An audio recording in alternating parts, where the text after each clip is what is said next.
Love yourself, lose the stress. Day 2. Let's go for it. Let's talk about goal states. This is where we set intentions for how someone wants to feel about their life.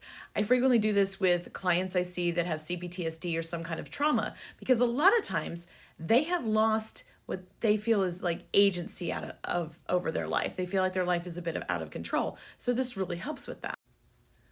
Focusing on a goal state, creating goal states, helps them start living with purpose and then creating the life that they do want.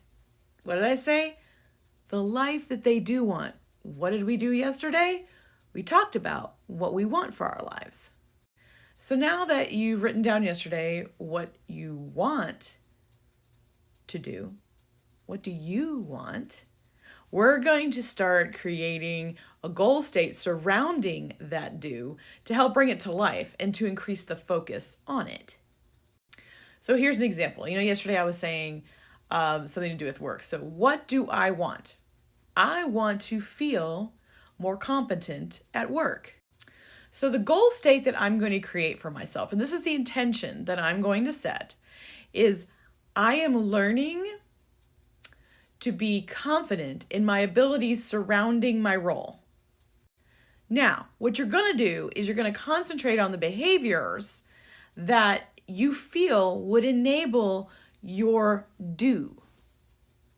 So if we use the example that I gave, confidence would be the trait that I would feel would have the greatest effect on what I do want. Y'all, imposter syndrome is for real. So that's honestly just it for today. You're just writing down pretty much the way that you want to feel about what you do want.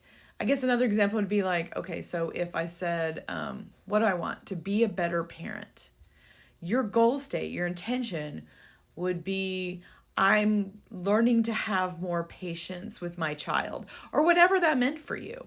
Just write down. If you want to do a couple, you can do a couple, but just one. I'm just asking one.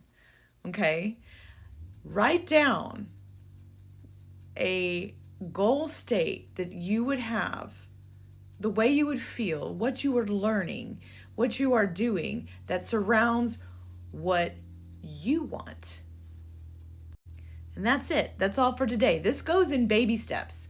You can't just flip a switch and say, I love myself and I think I'm wonderful overnight. It doesn't happen that way. You don't lose the stress, the stress and worry over situations in your life overnight. So one tiny little step at a time, you're going to notice that it makes a big difference. So be sure you're following so this ends up on your FYP, and we'll see you tomorrow for day 3.